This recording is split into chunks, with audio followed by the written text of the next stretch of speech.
édition. Allez, tout autre chose. Maintenant, c'est l'heure de notre parenthèse cannoise et on retrouve tout de suite Nina Masson qui nous fait vivre la 79e édition du Festival de Cannes. La Croisette qui a accueilli tout à l'heure l'un des films les plus marquants de cette édition avec Moulin, un thriller historique consacré à une figure de la résistance française.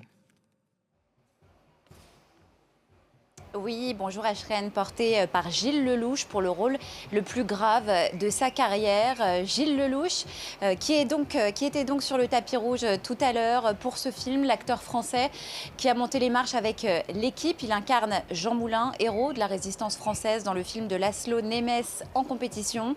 Nous sommes en juin 1943. Jean Moulin tente de réunifier les forces de la résistance. Il est arrêté puis interrogé par Klaus Barbie, le chef de la Gestapo de Lyon. Le film raconte cet ultime combat et ce face-à-face, l'un des plus glaçants du XXe siècle. On regarde un extrait.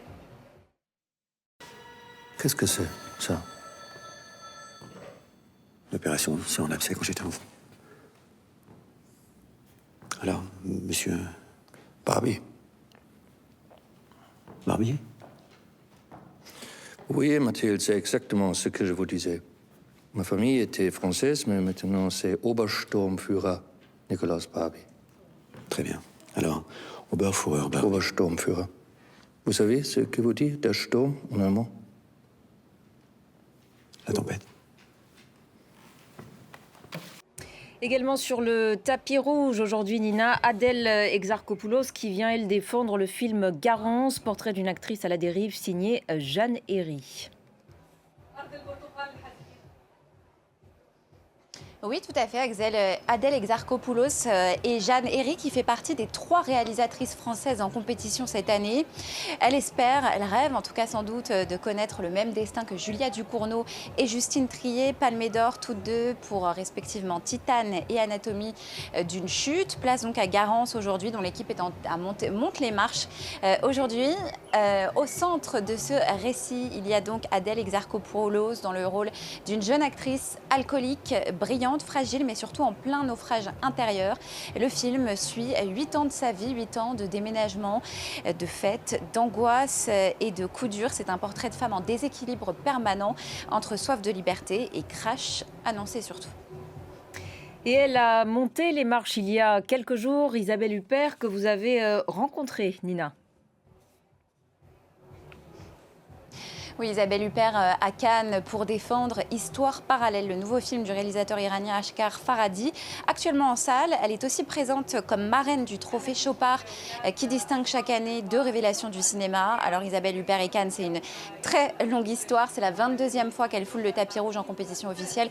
Autant dire qu'elle le connaît par cœur. D'ailleurs, quand elle nous parle de la montée des marches, elle ne dit pas les marches, elle dit les escaliers. C'est son salon finalement. Et pourtant, elle nous l'a confié. Chaque montée reste pour elle comme une première fois. Alors on lui a demandé comment elle regardait ce grand rituel cannois, sa mise en scène, son apparente superficialité et ce qu'il raconte surtout malgré tout de la puissance du cinéma. On l'écoute. C'est pas du superficiel justement, je crois. C'est-à-dire c'est des rituels très forts et très puissants et on en a besoin.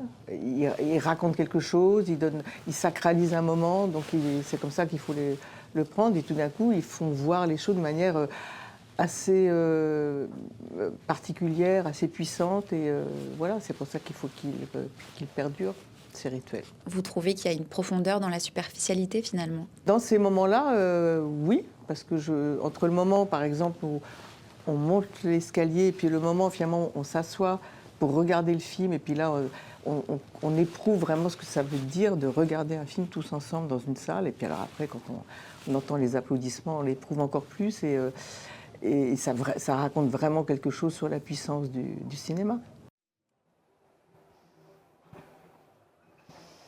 Voilà, Isabelle Huppert qui résume parfaitement le paradoxe de Cannes, seul endroit au monde où l'on peut croiser des robes et des bijoux à plusieurs millions d'euros avant de tous se retrouver dans le noir devant un film sur l'angoisse ou sur l'effondrement du monde. C'est bien là le miracle cannois, réussir à transformer toute cette superficialité en vertige existentiel. Et c'est pas moi qui le dis, c'est Isabelle Huppert, donc c'est forcément vrai. Et je vous invite à regarder l'interview en entier sur les comptes Instagram de France 24 et sur tous nos réseaux sociaux. Merci beaucoup Nina pour cette chronique cannoise. Et voilà.